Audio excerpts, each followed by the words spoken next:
அன்புக்குரிய தேவனுடைய பிள்ளைகளே, ஆண்டவராகிய இயேசு கிறிஸ்துவின் நாமத்தினாலே இந்த காலை பொழுதிலே உங்களை நாங்கள் வாழ்த்துகிறோம். இந்த நாளுக்குரிய ஆண்டவருடைய வார்த்தையை நாம் வாசிப்போம். 2 நாளாகவும் 20வது அதிகாரம் 15வது வசனம். சகல யூதா கோத்திரத்தாரே, எருசலேமின் குடிகளே, ராஜாவாகிய யோசபாத்தே கேளுங்கள். நீங்கள் இந்த ஏராளமான கூட்டத்திற்கு பயப்படாமலும் கலங்காமலும் இருங்கள் என்று கர்த்தர் உங்களுக்கு சொல்லுகிறார். இந்த யுத்தம் உங்களுடையதல்ல, தேவனுடையது. ஒரு விசை இந்த யோசபாத் ராஜாவுக்கு விரோதமாக மோவா புத்திரரும் அம்மோன் புத்திரரும் அவர்களோடு கூட அம்மோனியருக்கு அப்புறத்தில் இருக்கிற மனுஷரும் யோசபாத்துக்கு விரோதமாக கூட்டம் கூடி இவனை எப்படியாகிலும் தோற்கடித்துவிட்டு இந்த தேசத்தை அவர்கள் எடுத்துக்கொள்ள வேண்டும் என்று வருகிறார்கள்.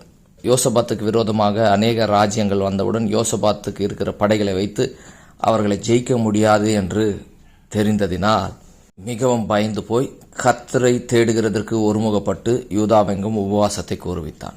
பிரச்சனை தலையை மீறி போய் கொண்டிருக்கிறது, அவன் கையை மீறி போய் கொண்டிருக்கிறது என்கிற சூழல் வரும்போது இவன் என்ன செய்கிறான் பாருங்கள். இவன் மட்டுமல்ல, யூதா ஜனங்கள் எல்லாரும் சேர்ந்து ஆண்டவருக்கு முன்பதாக உபவாசம் பண்ணுகிறார்கள். எப்பொழுதெல்லாம் உங்கள் வாழ்க்கையிலே பிரச்சனைகள் தலையை மீறி போய் கொண்டிருக்கிறதோ அப்பொழுதெல்லாம் ஆண்டவர் சமூகத்தில் உபவாசித்து உங்களை தாழ்த்த, அவருடைய சமூகத்தில் முறையிட நாம் கற்றுக்கொள்ள வேண்டும்.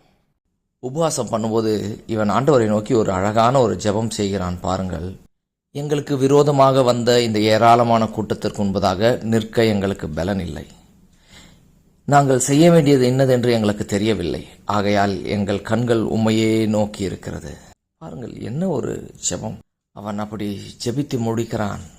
கர்த்தருடைய ஆவி தீர்க்கதரிசியின் மேல் வந்ததினால் சொல்கிறான், இந்த யுத்தம் உங்களுடையதல்ல, தேவனுடையது. அன்புக்குரிய தேவனுடைய ஜனங்களே, ஆண்டவருக்கு முன்பதாக எப்பொழுதெல்லாம் நம்மை தாழ்மைப்படுத்தி அவர் சமூகத்தில் நாம் சரணடைந்து விட்டு, ஆண்டவரே என்னால் முடியவில்லை, ஆண்டவரே இவர்களை எதிர்க்க என்னிடத்தில் பலனில்லை, ஆண்டவரே நாங்கள் என்ன செய்வது என்று தெரியவில்லை, ஆண்டவரே எங்களுக்கு நீர் தான் உதவி செய்ய வேண்டும், உம்மைதான் நோக்கி கொண்டிருக்கிறோம் என்று அவரிடத்தில் அர்ப்பணிக்கும் பொழுது உங்களுடைய பிரச்சனை அவருடைய பிரச்சனையாக அவர் எடுத்துக்கொள்கிறார். இடத்துல ஆண்டவரிடத்தில் வந்து என்ன செய்வது என்று தெரியவில்லை என்று ஒப்பு கொடுத்தார்கள்.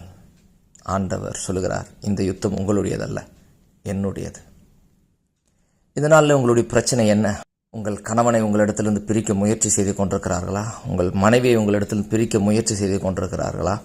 அல்லது இந்த வியாதி உங்களுடைய உயிரை எடுப்பதற்காக முயற்சி செய்து கொண்டிருக்கிறதா? உங்களுடைய சொத்தை வேறு ஒருவன் அபகரித்துக் கொள்வதற்காக கங்கணம் கட்டி கொண்டிருக்கிறார்களா? உங்களை வேலையை விட்டு எடுத்துவிட வேண்டும் என்று சொல்லி முயற்சி செய்து கொண்டிருக்கிறார்களா? கவலைப்படாதீர்கள், இந்த யுத்தம் உங்களுடையதல்ல, ஆண்டவருடையது. நீங்கள் ஆண்டவருடைய பிள்ளையானால் இந்த யுத்தம் ஆண்டவருடையது, அவர் பார்த்துக் கொள்வார். நீங்கள் பயப்படாதீர்கள், கர்த்தர் உங்களுக்காக யுத்தம் செய்வார். நீங்கள் நின்று கொண்டு பார்ப்பீர்கள். யோசபாத்துக்கு அந்த இடத்தில் என்ன நடந்தது? அவ்வளவு ஜனங்கள் அவனை எதிர்த்து வந்தார்கள். ஆனால் அவர்களுக்குள்ளாக அவரவர்களே சண்டை போட்டு அவரவர்களே மடிந்து போனார்கள். அவர்களை கொள்ளையிடுவதற்கு இவர்களால் முடியவில்லையாம். எவ்வளவு ஜனம் உங்களுக்கு விரோதமாய் வந்தாலும் ஒரு வழியாய் வந்தால் 7 வழியாக ஆண்டவர் ஓட பண்ணுவார். இந்த யுத்தத்தை ஆண்டவர் கையில் ஒப்புக் கொடுங்கள். ஆண்டவர் பார்த்து கொள்ளட்டும். கர்த்தர் தாமே உங்களை ஆசீர்வதிப்பாராக. ஆமென்.